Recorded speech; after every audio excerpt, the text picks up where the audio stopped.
Well, howdy guys, how are you today? I finally got around to playing Resident Evil Requiem, Resident Evil 9. And after all the big hype about the game, how great it was, I was expecting a reasonably good game. Unfortunately, I was very disappointed, because it was all a bunch of hype, mostly from the people who got early access to the game. And of course they're going to praise the game no matter what.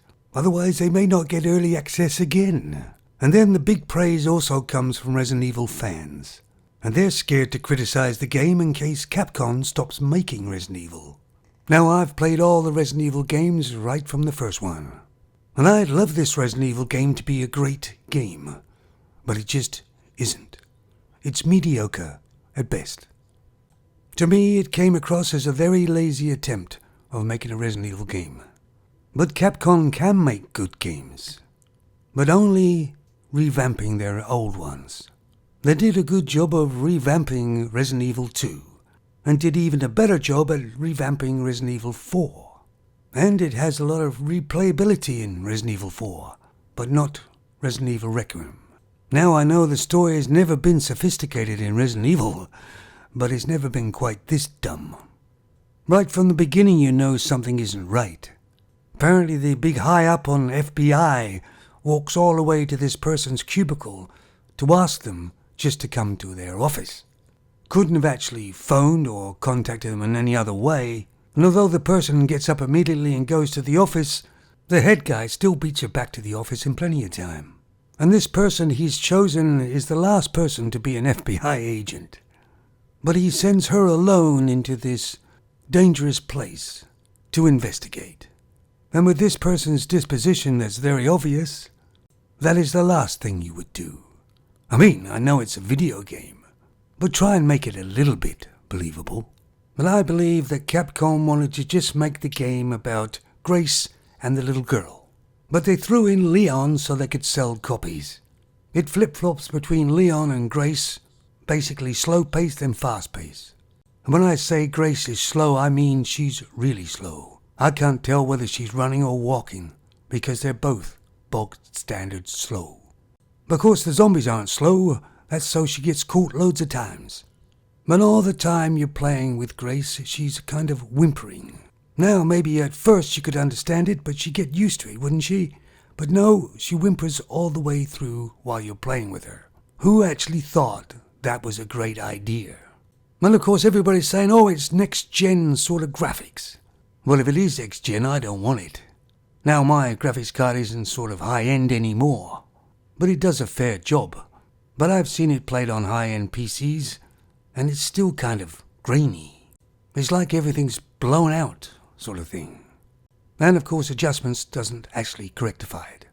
Of course, puzzles is a main feature of Resident Evil games, but not really in this one. The puzzles are very simple. Usually, actually, the solution is in the same room. They didn't go overboard on the monsters either. Kind of basic. And of course, they're all scripted, but you can tell they're solely badly scripted in this one. And of course, Resident Evil's also about the guns. Resident Evil 4 was very good. It had lots of different types of guns for different types of situations. But basically, this Resident Evil only has really one gun. Requiem. And let's make it ridiculously big, shall we? First of all, where does Grace carry this gun? It's almost as big as she is. And when she fires it, it wouldn't just hurt her, it would break both her wrists. But we're not supposed to think about that, are we? I mean, of course, everybody likes a Magnum and a powerful gun, but this gun is just ridiculously too big. They didn't seem to think out this game very well. They even had the old cliche, you know, self-destruct sequence. And there's absolutely no zombies around until the alarm, and then they're everywhere. Oh, and Leon's infected again, which doesn't mean anything because he gets cured every time anyway.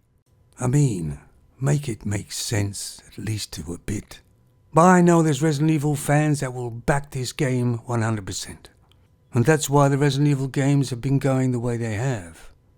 I'm a Resident Evil fan myself, but I'm not scared of speaking up. It's lazy video game making. I think it's about time Capcom got back to the drawing board again. and start remembering what made Resident Evil games good in the first place. Then, considering the price of video games now, today, people deserve far better. I'd rate this Resident Evil game probably at 6.5. You gotta give Resident Evil that's been going for so many years. But even this gravy train must come to an end. And it is, for me. I'm getting a bit tired of these cheap knockoffs they're pushing out. Resident Evil 3 was this sort of knockoff. Cash grab. Anyway, that's just my thoughts about the game. And everybody's different. I'd love them to make a really good Resident Evil game. But I believe greed has taken over. Which destroys every game franchise, doesn't it? Anyway guys, let me know what you think, of course. As usual. You take it easy now. Resident Evil.